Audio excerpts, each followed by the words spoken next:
دوستان عزیز و ارجمند، در ردیف این سخنها می‌خواستم سخن را به ابرمردی دنیای سیاست، کفیل و معماری صلح و وحدت، رهنما و الهام بخشی همه سازندگی ها و بنیادکاری های ما، ارجگذاری بزرگانی ملتی تاجیک، جناب عالی پرزیدنت جمهوری تاجیکستان، پدر غمخوار و مهربان امام علی رحمان دهیم.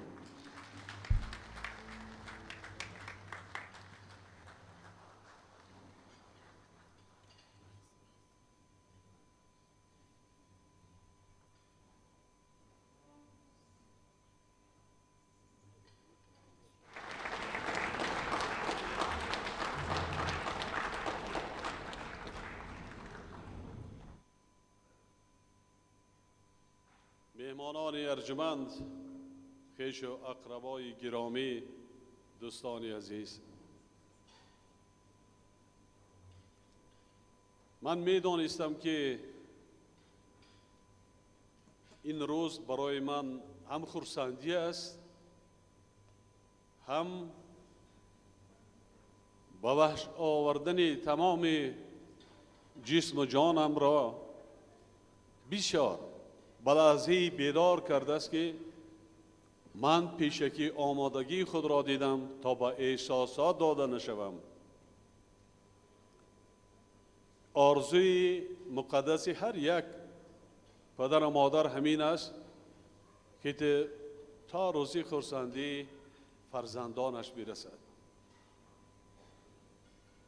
امروز در خاندان ما روز خرسندی و نشاط است.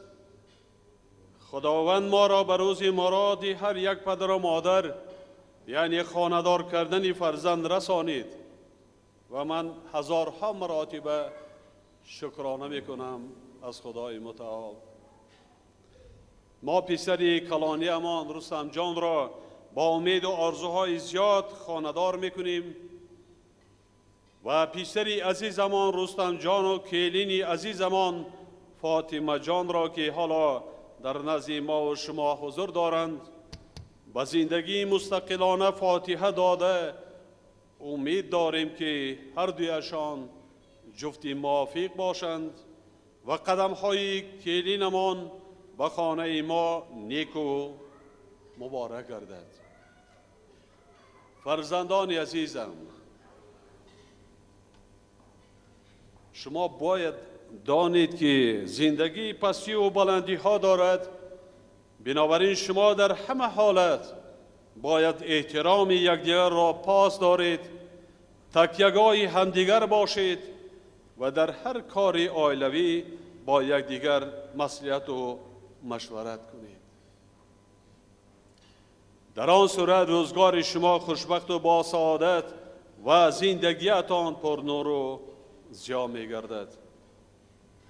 رستم جان،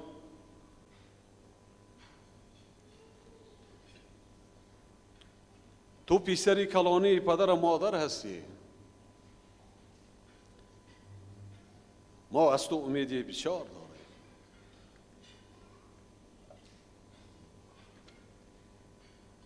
ما باور داریم که تو باغ شکوفانی پدر و مادر، ستون خاندان، نامبرداری ما و سزاواری نامد که بعدی تولدت با هزار آرزو به تو داده بودیم میشوی. فاطمه جان کلین عزیز، بار دیگر به درگاه ما خوش آمدی. با آمدن تو صفی فرزندان ما باز یک نفر افزود. اگر رستم ستونی خاندان باشد، تو چراغی روشنی خاندان هستی. خداوند در کلام آسمانی خود یعنی قرآن مجید علاوه بر این که حقی برابری زن و شوهر را تاکید کرده است، همچنین آنها را مسئول ساخته است که نگاهدارنده راز همدیگر و شرف و ناموس یکدیگر باشند. دانشمندان بزرگ گذشته امان در نصیحتنامه‌های جاودانه خود بارها تاکید کردند که زنی خوب و قناعت پیشه اساس خیر و برکت خاندان است. به این معنی شیخ سعدی نیز که عمر درازی با برکت دیده، از زندگی تجربه زیاد دیده است، میگوید زنی خوبی فرمانبری پارسا کند مردی درویش را پادشاه. بزرگانمان همچنین می‌فرمایند که والدین پیوندگر فرزندان با خداوند متعال میباشند. بنابراین به جا آوردن احترام همدیگر و رعایت عزت پدر و مادر خرج مقدس انسانی است. این پند و حکمت حیاتی را که از قعر عصرها تا زمان ما رسیدند همیشه در یاد دارید فرزندان عزیز.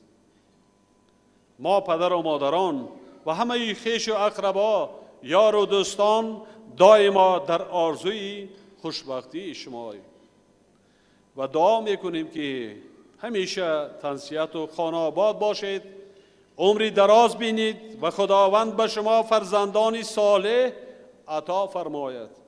الها آفتاب سعادت تمام عمر به سر شما نورپاشی کند.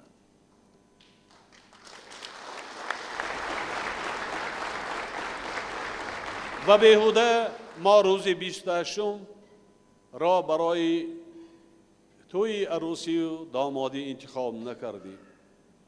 برای ملت تاجیک، برای خلق تاجیک، برای دولت تاجیکان، برای هر یک فردی به ننگ و ناموس ملت روز 27 روز وحدت ملی مقدس ترین روزها به شمار می رود. من فکر می کنم وحدت از هر یک عائله شروع می گردد.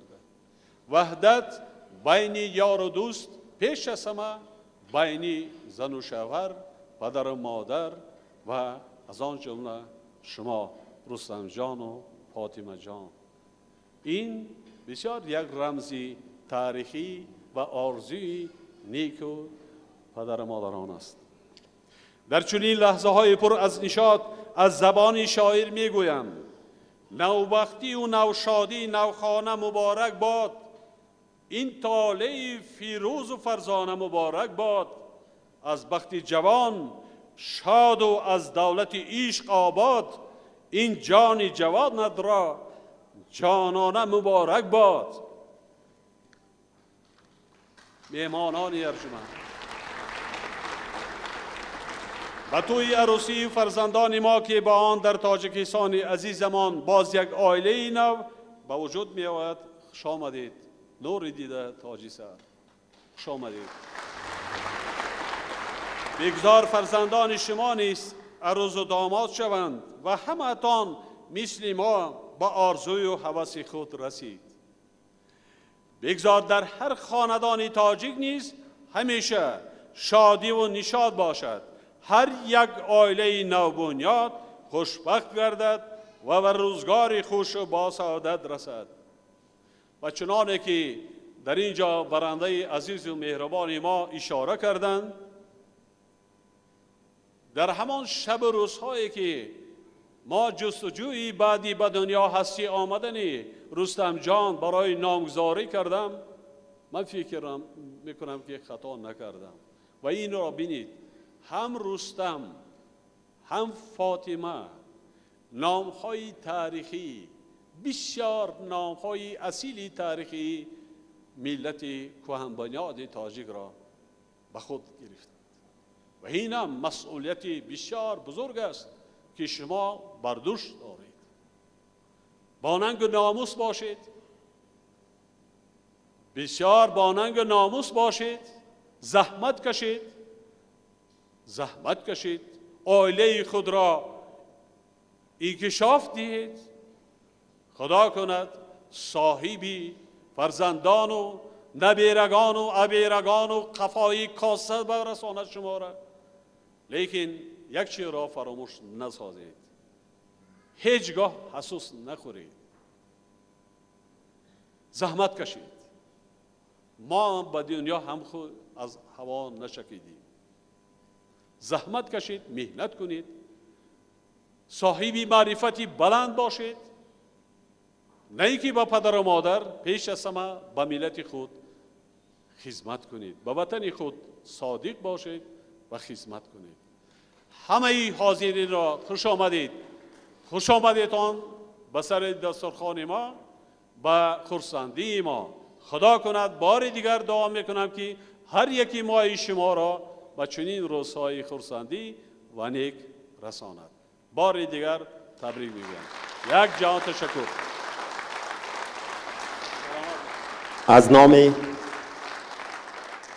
از نام اهل محفل جناب عالی شما را با این روز فیروز صدقاً تبریک و مبارکباد میگوییم.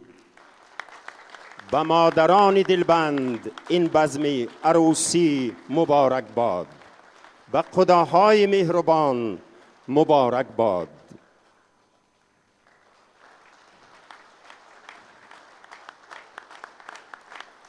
آن که بر عایله همچون سپر است، پدر است و پدر است و پدر است. پدر آسان بکند مشکل ما، گرمی مهر دهد بر دل ما. سخت و محکم بود ایمان پدر، صاف چون آینه وجدان پدر. آن که بر عایله همچون سپر است، پدر است و پدر است و پدر است.